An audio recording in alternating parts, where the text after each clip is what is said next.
अरे आप सोए नहीं अब तक? वो सरपंच जी की पत्नी ने रोक लिया था। जयमाला देख कर ही जाना। लड़का तो हीरा था, आईएएस अधिकारी था वो। दोनों की जोड़ी बहुत अच्छी लग रही थी। हाँ सुनीता, मैंने देखा उन्हें। काश हमारा बेटा भी आईएएस अधिकारी बन जाए, बस यही सोच रहा हूँ तब से। भगवान पर विश्वास रखो, सब ठीक हो जाएगा। हाँ, उन्हीं पर भरोसा है। इस साल वो 12वीं पास कर लेगा। कॉलेज में पढ़ाई के लिए उसे शहर भेजना है। लेकिन उसके लिए पैसे कहाँ से आएंगे? इस बार फसल बहुत अच्छी हुई है। अगर इसी तरह 5-7 साल फसल अच्छी हो गई तो बंकू की पढ़ाई के लिए नहीं सोचना पड़ेगा। कल फसल की कटाई भी करवानी है। हे राम जी, हमारे इस सपने को पूरा कर देना। हमें आपसे और कुछ नहीं चाहिए। अरे बाहर ये कोलाहल कैसा है? कहीं शादी में कोई गड़बड़ तो नहीं हो गई? रुको, मैं अभी पता करता हूँ। तभी बंकू बदहवास दौड़ते हुए आता है। पिताजी, पिताजी, गजब हो गया। अरे बेटा, तू हाँफ क्यों रहा है? बाहर ये शोर कैसा है? पिताजी, हमारे खेत में आग लग गई है। बारात वालों की पटाखों से शायद आग लग गई। ओह, बहुत बुरा हुआ। हमें खेत पर जाना होगा अभी। देखो जी, ठीक से जाना, तुम्हारी तबीयत ठीक नहीं लग रही। बंकू, तू पिताजी के पीछे पीछे जा। रतन और बंकू दोनों दौड़ते हुए अपने खेत पर पहुंचते हैं। वहाँ काफी भीड़ लगी हुई थी। कोई धूल मिट्टी से तो कोई पानी फेंककर खेत में लगी आग को बुझा रहा था। हटो हटो, मुझे आगे जाने दो। हे भगवान, ये क्या हो गया? मैं तो पूरी तरह बर्बाद हो गया। रतन, आगे मत जाओ। आग भयानक रूप ले चुकी है। भगवान पर भरोसा रखो, वो सब ठीक कर देंगे। नहीं पंडित जी, अब कुछ नहीं हो सकता। मैं तो पूरी तरह से बर्बाद हो गया। रतन वहीं पर गिर पड़ता है। अरे कोई पानी मारो रतन को, लगता है बेहोश हो गया। रतन को बंकू और ज्ञानचंद मिलकर घर ले आते हैं। करीब 1 सप्ताह तक घर में मातम छाया रहता है। तभी 12वीं क्लास का रिजल्ट पेपर में आता है।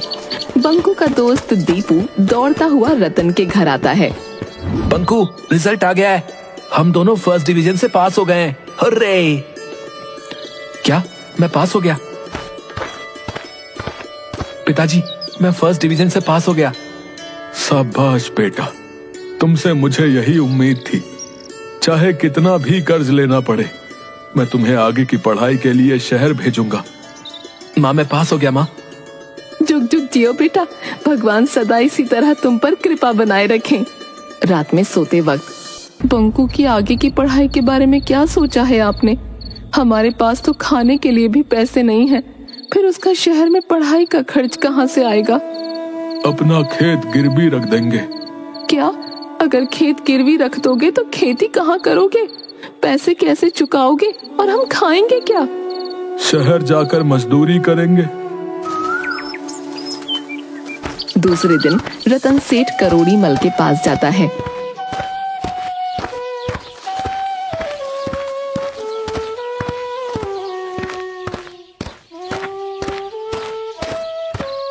आओ रतन, कहो कैसे आना हुआ? सुना है बेटा फर्स्ट डिवीजन से पास किया है। हाँ सेठ जी, सब आप लोगों की कृपा है। मेरा बेटा सेठी का भी कुछ नंबरों से फर्स्ट डिवीजन छूट गया। उसे शहर के टॉप कोचिंग इंस्टीट्यूट में एडमिशन करवाऊंगा। खैर छोड़ो, और बताओ कैसे आना हुआ? मैं भी बेटे को शहर में पढ़ाना चाहता हूँ। पढ़ा लिखा कर आईएएस बनाना चाहता हूँ। हाँ, बहुत अच्छा सोचे हो, लेकिन आपसे तो मेरी माली हालत छिपी नहीं है, इसलिए मुझे 5 लाख रुपए की जरूरत है। आप चाहे तो मेरा खेत गिरवी रख लें। दरवाजे के पीछे से दोनों की बातें सुन रही सेठ करोड़ी मल की पत्नी मंजूरी सेठ को बुलाती है। सेठी के पापा, जरा अंदर तो आना। क्या कह रही हो भाग्यवान? ये तो रतन है ना, इसकी ये औकात कि हमारी बराबरी करे। शहर में बेटे को पढ़ाकर आईएएस अधिकारी बनाएगा। इसे पैसा नहीं देना। ऐसा करता हूँ कि इसे इतना सूद बोल देता हूँ कि चला जाएगा। ठीक है। हाँ तो रतन भाई, देखो, अभी मेरे पास पैसे नहीं है, सब मार्केट में दिया हुआ है, लेकिन चूंकि तुमने पहली बार मुंह खोला है इसलिए कुछ उपाय कर सकता हूँ। सेठ जी कोई भी उपाय कीजिए, लेकिन पैसे मुझे चाहिए। शहर में मेरा एक दोस्त है जो पैसे लगाता है, लेकिन वो बहुत ऊंची दर पर सूद लेता है। मुझे सब मंजूर है। ठीक है, तो कल आकर पैसे ले जाना। अच्छा। करोड़ी मल 1 साल का सूद काटकर 3 लाख रुपए रतन के हाथ में देता है। बंकू और सेठी एक ही कॉलेज में पढ़ते हैं और एक ही कोचिंग में पढ़ते हैं। देखते देखते 3 साल बीत जाते हैं। सूद समय पर न दे सकने के कारण रतन का घर और खेत करोड़ी मल के हो जाते हैं। चलो सुनीता, दिल्ली चलते हैं। ये दिन ही देखना बाकी रह गया था। पुरखों की जमीन भी अब पास नहीं रही। कहाँ जाओगे? जब से शादी हुई है मैंने आज तक तो आपको शहर जाते ना देखा। ये दिन भी तो नहीं देखा था। अब तो भगवान के सहारे ही जी रहे हैं। करीब 8 घंटे रेलगाड़ी चलने के बाद दिल्ली पहुंचती है। वहां से वो पैदल ही काम ढूंढने निकल पड़ते हैं। रुक जाओ, अब नहीं चला जाता, दम फूल रहा है मेरा। अरे, तुम्हारे पैर कितने फूल गए हैं और उनसे खून भी निकल रहा है। रतन सरकारी अस्पताल में सुनीता को भर्ती करवाता है। जो पैसे थे सब दवाई में खर्च हो जाते हैं। वो एक झुग्गी चाल के मालिक लाला सेठ से मिलता है। लाला सेठ जी, खैराती अस्पताल में आपका बहुत नाम सुना है। मैं रतन हूँ, आज ही अपनी पत्नी के साथ गांव से आया हूँ। न पैसे है न रहने का ठिकाना, कृपया मदद करें। देखो रतन, मेरे पास कुछ रिक्शा है, तुम चाल में रह सकते हो, रिक्शा चलाकर गुजारा कर सकते हो, लेकिन किराया टाइम पर लूंगा, याद रखना। कुछ दिन बाद ज्ञानचंद दिल्ली आता है। रतन, मैं सिर्फ ये बताने आया हूँ कि बंकू ग्रेजुएशन की परीक्षा में पूरी यूनिवर्सिटी में टॉप आया है। ये देखो, पेपर में उसकी फोटो छपी है। वाह, अब आईएएस की परीक्षा निकाल ले बस। जरूर निकालेगा।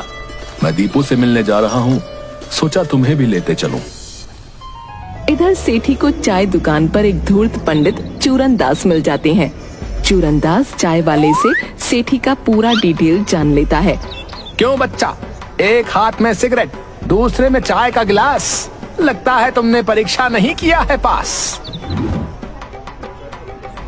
हाँ बाबा, पर आपको कैसे मालूम?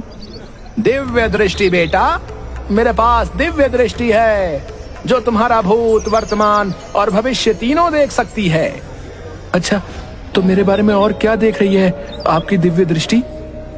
मैं तो ये भी देख रहा हूँ कि तुम्हारे ही गांव का एक लड़का यूनिवर्सिटी में किया है टॉप और तुम हो गए हो स्टॉप।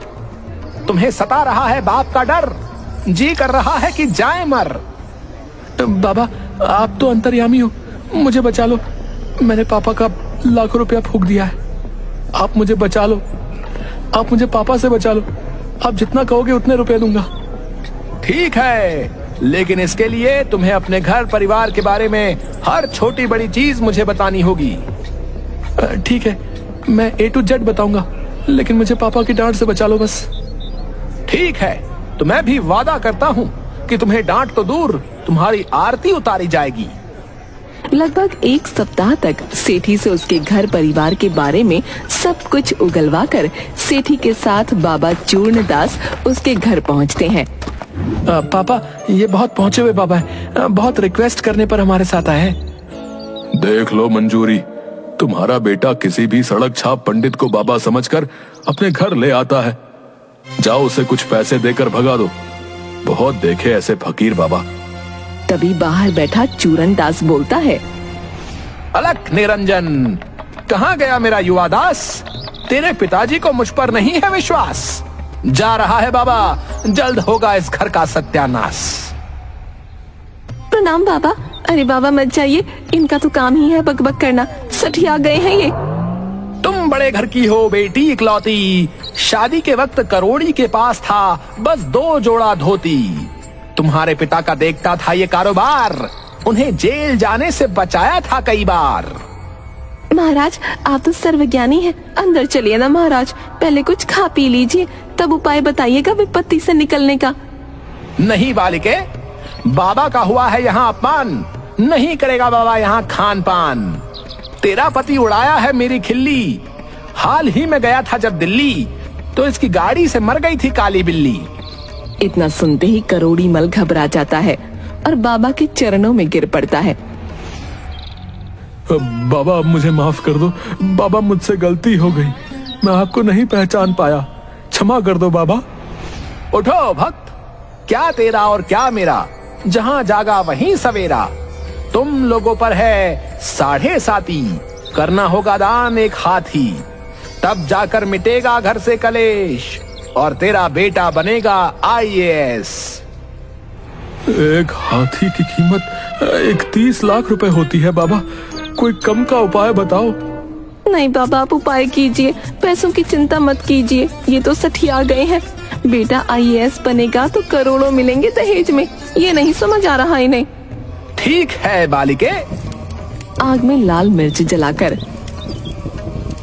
ओम मैम थुम थाम, सभी कलेश को कर दे खाक, भूत प्रेत का हो तलाक, कोई न करे ताक झाक।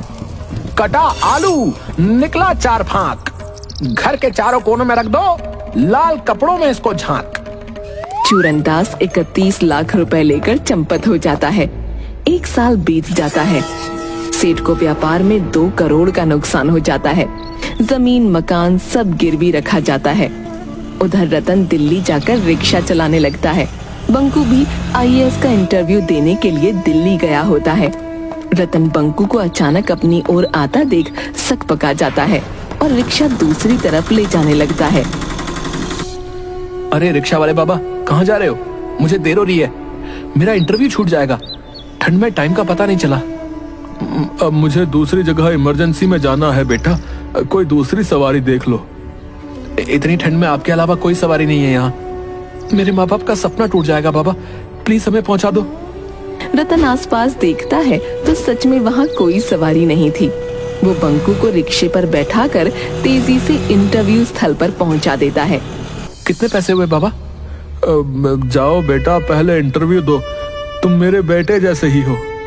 नहीं बाबा, आपकी सोच को मेरा सलाम है, लेकिन मेहनत के पैसे तो लेने पड़ेंगे ना।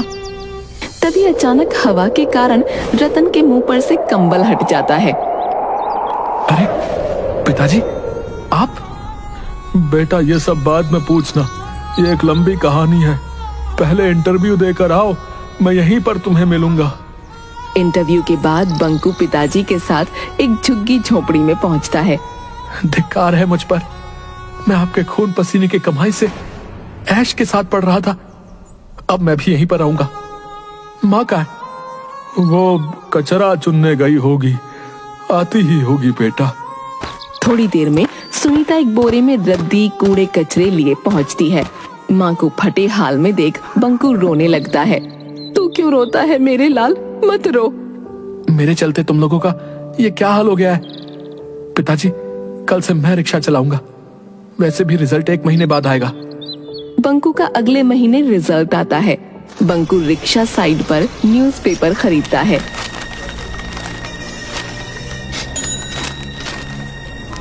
अरे मेरा रिजल्ट आ गया। पिताजी के पास पहुंचकर, पिताजी मेरा सिलेक्शन हो गया। माँ, अब तुम्हें कचरा चुनने की कोई जरूरत नहीं। वाह मेरे बेटे वाह, भगवान ऐसा बेटा सबको दे जो माँ बाप का सपना पूरा कर दे।